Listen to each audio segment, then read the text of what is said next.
मित्रांनो, काल आपण विशुद्ध चक्रातलं शेवटचा वर्ण किंवा शेवटचा स्वर आहाचा विचार केलेला होता. समर्पण ही ध्यानातली एक महत्त्वाची गोष्ट आहे. समाधीत जायचं असेल, आत्मज्ञानाचा विचार करायचा असेल तर समर्पण असणं ही खूप महत्त्वाची गोष्ट आहे. हे आपण कालच्या नामामध्ये पाहिलेलं होतं. आणि मग या सहस्त्रदल चक्रानंतरचं जे चक्र आहे, विशुद्ध चक्रानंतरचं जे चक्र आहे ते आज्ञाचक्र आहे. परंतु शिवसूत्रामध्ये जे 5वं सूत्र आहे ते आहे हैवरट. आणि याच्यातले 4 शब्द आहेत, ह, य, व, र. तर य, व, र यापैकी व मूलाधार चक्रात आहे, य आणि र स्वाधिष्ठान चक्रात आहेत आणि ह आज्ञाचक्रात आहे. मग या ठिकाणी आपल्याला हचा जेव्हा विचार करायचा आहे तेव्हा हे लक्षात घ्यायला पाहिजे की शिवशंकरांनी हे क्रम का दिलेला आहे. यात ह पहिला दिला आहे म्हणजे आज्ञाचक्रात जायचं हे निश्चित आहे. पण आज्ञाचक्राच्या माध्यमातून आज्ञाचक्रात जेव्हा जातोय आपण तेव्हा त्याला जे काही बॅकिंग पाहिजे, की जी ऊर्जा पाहिजे आज्ञाचक्रात पोहोचण्यासाठी विशुद्धमधून आज्ञाचक्रात, ती आपल्याला कडून मिळणारी आहे. परंतु त्या ठिकाणी आपल्याला जे काही कर्म करायचं आहे, जी काही साधना करायची आहे, त्याच्यासाठी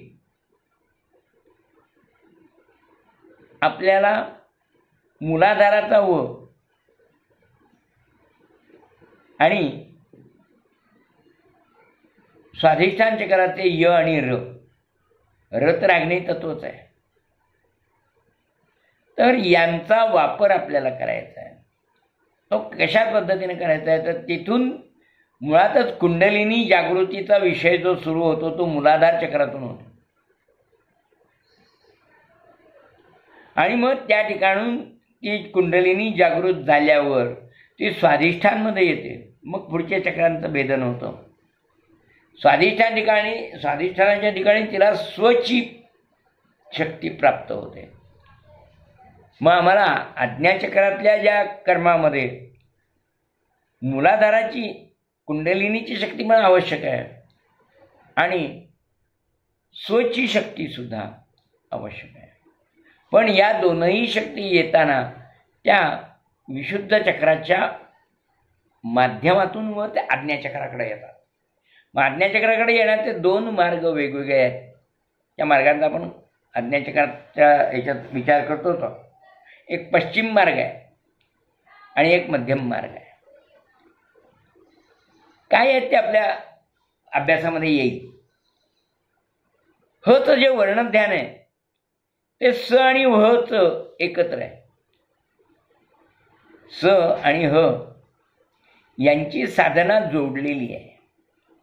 सोहम, सहा अहम अशा पद्धतीची ती साधना जोडलेली आहे. त्यामुळं यांचं वर्णज्ञान एकत्र आहे. वर्णध्यान जे आहे ते एकत्र आहे. कोटिमान शितस्य स्याद्धं सगो द्विभुजान्विता हंस हारण श्वेत त्रिबाहु स्यात् व्याप्तः सितांशु शेखरः. आता याच्यातला स जो आहे, स 1 कोटी योजन प्रभाव असणार आहे, श्वेतवर्णी आहे, हंसवाहन असणार आहे आणि द्विभुज आहे. पण सच्या वेळी हे पुन्हा पाहू. ह जो आहे हा श्वेतवर्णाचा आहे, 3 हातांचा आहे. आत्तापर्यंत सगळे देव 2 हाताचे किंवा 4 हाताचे आपण पाहत होतो. या ठिकाणी ही जी व्यक्तिमत्व आहे. हे जे देव, हा जो देव आहे हा 3 हातांचा आहे. सृष्टीत व्याप्त सीतांशु शेखर अर्थात चंद्रशेखर आहे. आता सीतांशु शेखर चंद्रशेखर आहे म्हणजे शिव आहे. आणि इकडं त्यांचं आज्ञाचक्राच्या आत तिकडं त्यांचं स्थान आहे. म्हणजे ह 2 ठिकाणी आलेला आहे. ह पहिल्या मणक्यालाही आला आहे आणि 34व्या मणक्यालाही आलेला आहे. मग या ठिकाणचा जो ह आहे तो आज्ञाचक्राशी संबंधित आहे आणि तो जो आहे तो चंद्रशेखराप्रमाणे आहे. आता 3 हातांचा आहे. हे 3 डोळे, 3रा डोळा अशा पद्धतीनं तो ही संकल्पना आहे. 3 डोळे आहेत तसे 3 हात आहेत. आणि सृष्टीत व्याप्त आहे. सगळ्या सृष्टीमध्ये तो व्यापून राहिलेला आहे. ह ची व्याप्ती ही कुठल्या एखाद्या अवयवात आहे असं नाही आहे. तर ह ची व्याप्ती ही संपूर्ण देहात आहे. म्हणून पहिल्या मणक्यालाही ह आहे आणि शेवटच्या मणक्यालाही ह आहे. हे 2 ठिकाणी ह असण्याचं रहस्य हेच आहे की तो ह जो आहे त्या हचं बीज हम होईल. तर ते हम बीज हे संपूर्ण शरीराला व्यापणारं बीज आहे. त्याची जी स्पंदन आहे ती संपूर्ण शरीराला व्यापणारी अशा तऱ्हेची स्पंदन आहे. आणि म्हणून त्याचा विचार हा आपण आधी करतो आहे की या संपूर्ण शरीराशी जोडलं गेलेलं जे काय आहे ते हे आहे. आपण प्रतिसाद देताना हुंकार देतो हम अहम.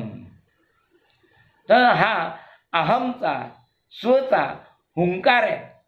या विश्वाला दिलेला हुंकार आहे. विश्वाला दिलेली ओ आहे. विश्वाला दिलेलं आव्हान आहे ते ह आहे. आणि माझं एक बोट आव्हान देत आहे, बाकी शरीर देत नाही आहे असं होत नाही. मी म्हणून, स्व म्हणून आव्हान दिलं जातं. हा जो हुंकार आहे, जो माझ्या अहंचा हुंकार आहे, जो माझ्या स्वचा हुंकार आहे, तो माझ्या संपूर्ण शरीराला, प्राणाला, मनाला, बुद्धीला, आत्म्याला व्यापणारा असा हुंकार आहे. हा वर्ण आज्ञाचक्राशी जोडलेला आहे. यालाच अग्निचक्र असंही म्हटलेलं आहे. आधुनिक शरीरशास्त्रानुसार ऑप्टिक थॅलॅमस असं याचं वर्णन किंवा स्थान आहे. हे चक्र 2 भिवयांच्या मध्ये अर्थात भ्रूमध्याच्या ठिकाणी आतल्या बाजूस आहे. म्हणजे भ्रूमध्ये म्हणजे फक्त बाहेर नाही येते, तर ते आत आहे, मस्तकात आहे. आज्ञाचक्रमच मस्तकम योग कुंडल्योपनिषद याच्यामध्ये त्यांनी स्थान सांगितलेलं आहे. कुठं 2 भिवयांच्या मागं मस्तकाच्या आत आज्ञाचक्र आहे. आज्ञाचक्रंच मस्तकम. आज्ञाचक्र हे मस्तकात आहे. मस्तकात मेंदूचे 2 भाग आहेत. तेथे हा आज्ञाचक्र हे आज्ञाचक्र किंवा अग्निचक्र आहे. डोळ्यांकडे विशुद्ध चक्राच्या 2ऱ्या 3ऱ्या पाकळ्यातून ज्ञानतंतू जातात. हे आपण विशुद्ध चक्राच्या वेळी पाहिलं. आ आणि ई यांचा संबंध जो आहे तो डोळ्यांशी आहे.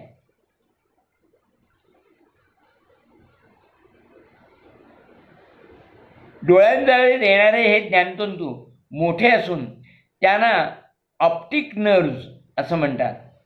दोन्ही डोळ्यांचे ज्ञानतंतू मेंदूचे मध्यभागी एकत्र होतात.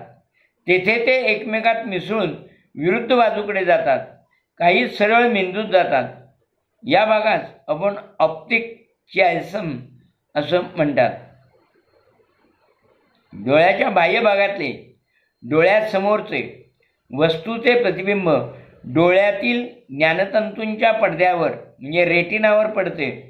तेथून मेंदूकडे ज्ञानतंतूद्वारे संवेदना स्वरूपात, बहुधा डिजिटल स्वरूपात, आपल्याला माहीत नाही की ते डिजिटल जात आहे का आणखीन कशा पद्धतीने जात आहे, पण बहुधा हे सगळं डिजिटल पद्धतीनं हे मेंदूकडे जातं.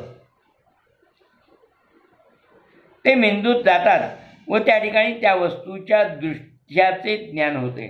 ही प्रक्रिया आहे आपल्या बघण्याची.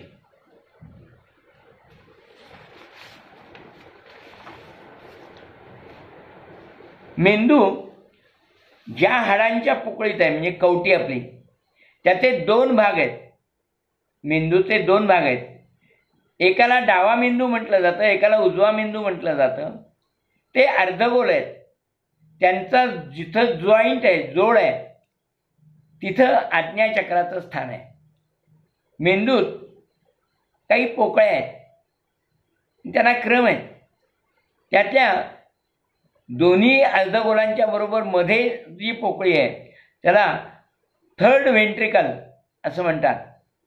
या पोकळीच्या दोन्ही बाजूला लांबट आकाराचे 2 मज्जातंतूंचे भाग आहेत. त्यालाच ऑप्टिकल थॅलामाय असं म्हटलं जातं.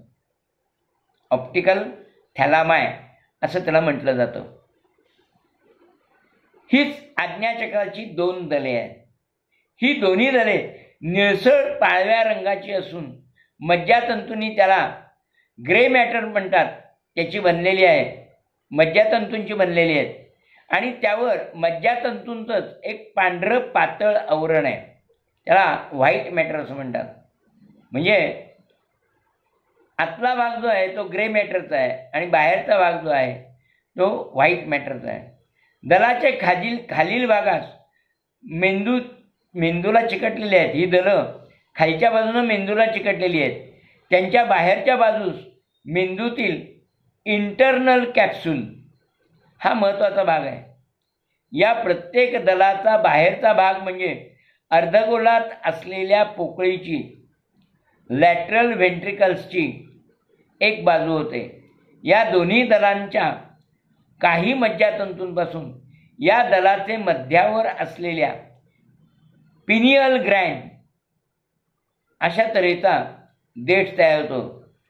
तर ही पिनियल ग्रँड जी आहे ना ती अत्यंत महत्त्वाची आहे. शरीराच्या विविध क्रिया ज्या द्रवाशी जोडलेल्या आहेत, शरीरातले विविध स्त्राव, विविध हार्मोन्स या सगळ्यांच्या द्रवस्वरूपातल्या निर्मितीच्या बाबत आणि त्याच्या एकूण समायोजनाबाबत, कंट्रोलबाबत अत्यंत महत्त्वाचं कार्य ही पिनियल ग्रँड करत असते.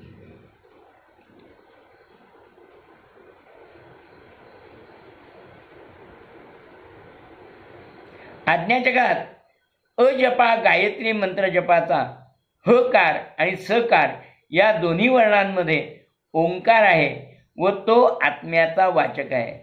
सो हम, सो हम याच्या उच्चारणामध्ये एक प्रकारचा ओंकार आहे आणि तो जो ओंकार आहे तो आत्म्याचा कारक आहे.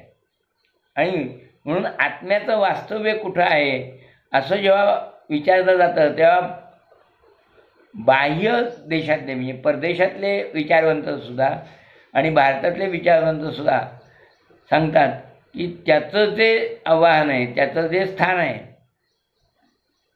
ते आपल्या मेंदूमध्ये आहे, आज्ञाचक्रामध्ये, या पिनियल ग्रँडच्या जवळच्या भागामध्ये ते आहे. आज्ञाचक्राचे मागील एकत्र झालेल्या भागात डोळ्यांकडे जाणाऱ्या ज्ञानतंतूंचा मार्ग आहे. हे ऑप्टिकल थॅलॅमसचे दोन्ही भाग हे ज्ञानतंतूंचे गड्डेच आहेत. याला गँग्लिऑन असं म्हणतात. यातून ज्ञानतंतू विरुद्ध भागांकडे जातात. म्हणजे डावीकडच्या येथून निघालेले उजवीकडं आणि उजवीकडच्या भागातून निघालेले डावीकडं या पद्धतीनं क्रॉस अशा पद्धतीनं ते विरुद्ध भागाकडे ज्ञानतंतू जातात. आज्ञाचक्रापासून मेंदूत ज्ञानतंतू जातात. त्याच्यात ते कसे कसे जातात? तर पहिला भाग म्हणजे मेंदूच्या दोन्ही अर्धगोलांकडे हे ज्ञानतंतू जातात.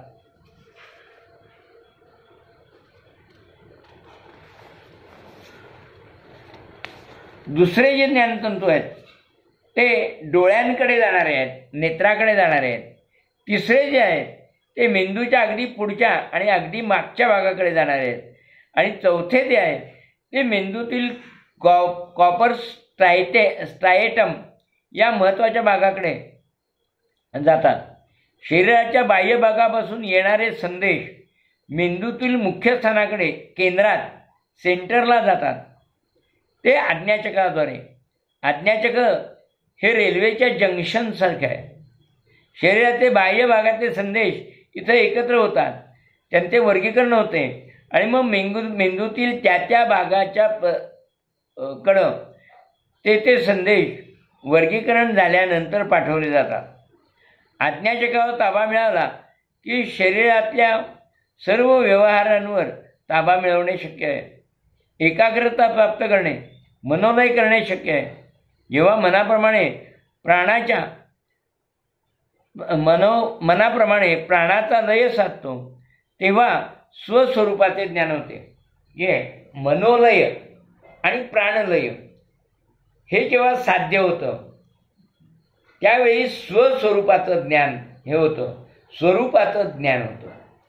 या स्वरूपाच्या ज्ञानातच आत्मज्ञानाचं बीज रोवलेलं आहे. आत्मज्ञान होण्याची ही तसं म्हणाल तर पूर्वतयारी आहे. इथं स्वरूप प्राप्ती झालेली आहे, स्वरूपाची कल्पना आता आपल्याला आलेली आहे. नाही तर जोपर्यंत आपल्याला स्वरूपाची कल्पना येत नाही तोपर्यंत आपल्याला काहीतरी अपूर्ण आहे, आपल्याला काहीतरी कमी कळतं आहे, अशा तऱ्हेच्या संवेदना या होत असतात.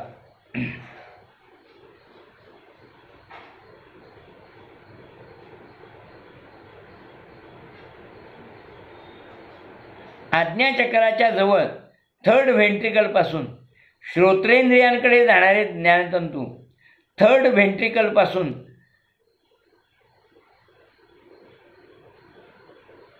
श्रोतेंद्रियांकडे अर्थात अंतःकरण बाह्यकर्ण यांच्याकडे जाणारे ज्ञानतंतू त्यांना ऑडिटरी नर्व असं म्हटलेलं आहे. षण्मुखी मुद्राभ्यासामध्ये कानात बोटे घातल्यावर जो ध्वनी निर्माण होतो त्यावर लक्ष ठेवत, अनुसंधान ठेवत पुढं कार्यरत व्हायचं आहे. या प्रकारच्या अनुसंधानाचा अभ्यास वाढवत नेल्यास कानाच्या ठिकाणी म्हणजे श्रोत्रेंद्रियांच्या ठिकाणी अतिंद्रिय ज्ञान उत्पन्न होतं. कानाकडे जाणाऱ्या ज्ञानतंतूवर ऑडिटरी नर्ववर ताबा मिळवला की त्याद्वारे अतिंद्रिय ज्ञानाने अनाहत ध्वनी उत्पन्न होऊ लागला. म्हणजे प्राणाची गती या आज्ञाचक्रावर स्थिर होते. हे आधी मनोलय साधलेला असतो, त्याच्याबरोबर हा प्राणाचा लय हा सुद्धा त्या ठिकाणी आपल्याला साधता येतो. मनही लय पावते आणि नादरूप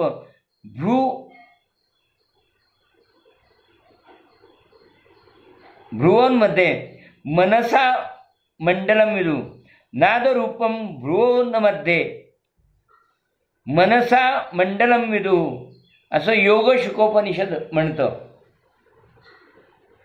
की हे नादब्रह्म जे आहे ते मनाचा लय झाला की त्या ठिकाणी त्या नादब्रह्माची अनुभूती ही आपल्याला त्याच्या पाठोपाठ मिळायला सुरुवात होते. अथर्वशीर्षाच्या शांती मंत्रात ते म्हटलं आहे ते इथं समजतं. भद्रंग कर्णेभी शृणुयाम देवा, कानांनी चांगलं ऐका. आता चांगलं ऐका म्हणजे अनाहत जे आहे ब्रह्मनाद जो आहे तो तुम्ही ऐका. अनाहत जो आहे तो ध्वनी तुम्ही ऐका. त्यातून जी ज्ञानप्रक्रिया सुरू होते ती ज्ञानप्रक्रिया जाणण्यासाठी त्या पद्धतीनं ऐकणं आवश्यक आहे. विशिष्ट पद्धत आहे ऐकण्याची आणि त्या पद्धतीनं जर आपण ऐकलं तर आपलं ज्ञान हे प्रचंड मोठ्या प्रमाणात हे वाढू शकतं. म्हणून तिथं त्यांनी म्हणलंय कानानी चांगलं ऐका. चांगलं ऐकायचा अर्थ काय? देवाची नावं ऐका, छान गाणी ऐका. तो जो अंतर्ध्वनी निर्माण होतोय, बाहेर ऐकू येत नाहीये, तो आत निर्माण झालेला ध्वनी आहे. तो जो नाद ब्रह्माचा ध्वनी आहे. ओम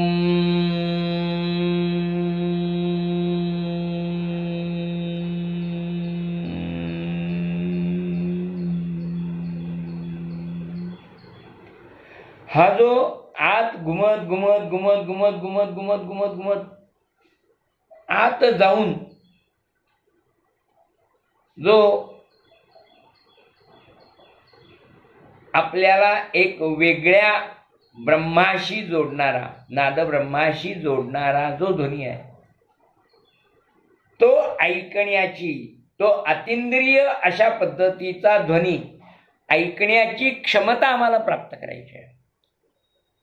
आम्हाला अतींद्रिय अशा पद्धतीचं जे काही आहे ते ग्रहण करण्याची ताकद प्राप्त करायची आहे. ते साधनेचा हा एक येणारा, सहज मिळणारा असा भाग आहे.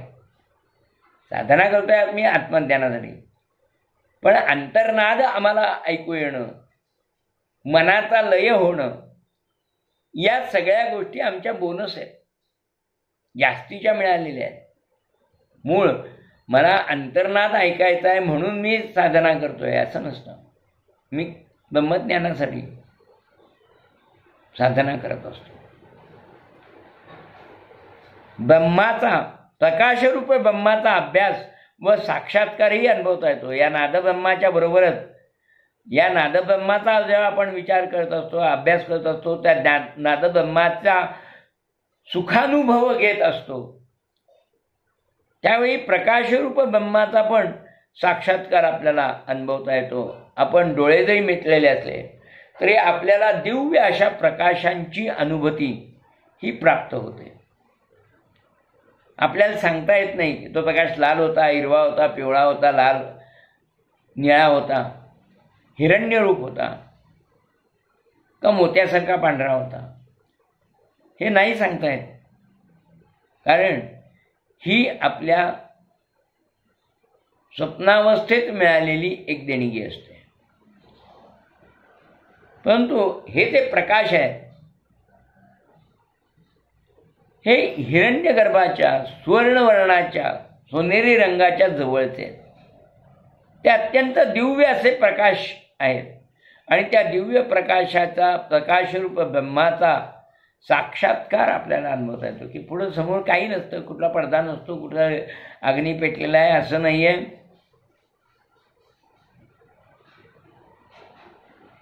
तर हे जे तेज आपण अनुभवतोय,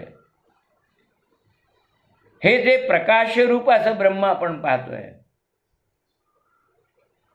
ते खरोखरच आज्ञाचक्राच्या आतमेंदूमध्ये असणाऱ्या ब्रह्मतत्वाचं तेज आहे. ब्रह्मतत्वाचा तो साक्षात्कार आहे. आणि अशा तऱ्हेचा अनुभव घेता येतो नादब्रह्माचा पण आणि प्रकाश ब्रह्माचा पण. तर अटकाच्या दीर्घ अभ्यासाने डोळ्यांच्या ज्ञानतंतूंचा मध्यभागातून आज्ञाचक्रावर ताबा मिळवता येतो. त्राटक जे आहे त्यात आपण एखाद्या वस्तूवर आपलं लक्ष केंद्रित करत असतो. मग तो ओंकार असेल, कुठल्या पादुका असतील, देव असेल, त्याच्यावर आपलं पापण्याही न हलवता एकटक बघत राहणं हे त्राटक आहे. मग त्राटक असताना डोळ्यातून पाणी येईल, डोळे थकतील, डोळे मिटावेसे वाटतील, तरी ते न मिटता आपल्या बलानं, ताकदीनं आपण ते उघडे ठेवण्याचा कसोशीनं प्रयत्न करत असतो. आणि तो कसोशीनं केलेला प्रयत्न आपल्याला काही दिवसांनी, काही काळांनी यशही देतो. आणि आपल्याला पाहिजे तेवढ्या वेळ डोळे न लववता, डोळ्यांची उघडझाप न करता आपण एखाद्या वस्तूवर एकाग्रता ही प्राप्त करू शकतो. मग अशा तऱ्हेची एकाग्रता जेव्हा आपल्याला प्राप्त करता येते तेव्हा दुसऱ्या देशाचा इंटरफरन्स, दुसऱ्या विचारांचा इंटरफरन्स हा आमच्यामध्ये होऊ शकतो.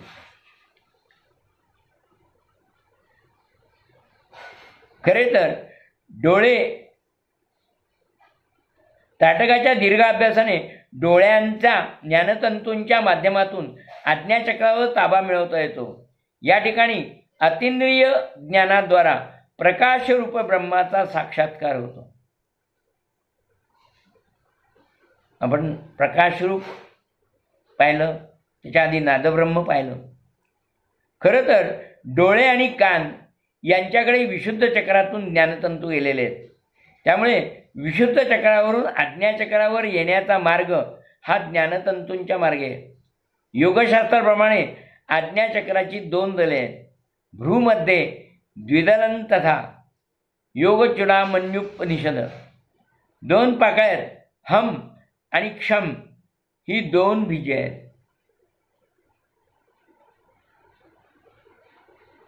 या चक्रात प्राणवायू भ्रमण करतो. हे म्हणजे कुठला? आज्ञाचक्र. आज्ञाचक्रामध्ये प्राणवायू भ्रमण करतो. येथून पुढे ब्रह्मांडाच्या स्वरूपाचे दर्शनाला सुरुवात होते. जेव्हा आपल्याला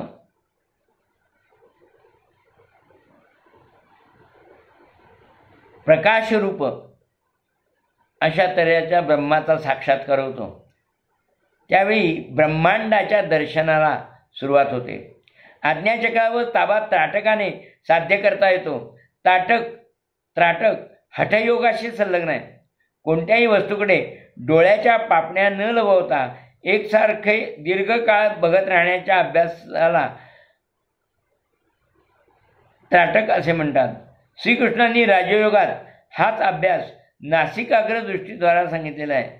संप्रवेक्ष नासिकाग्र सं दिशाच्या नवलोकयन भगवद्गीतेच्या 6व्या अध्यायातल्या 13व्या श्लोकाचा पूर्वार्ध आहे.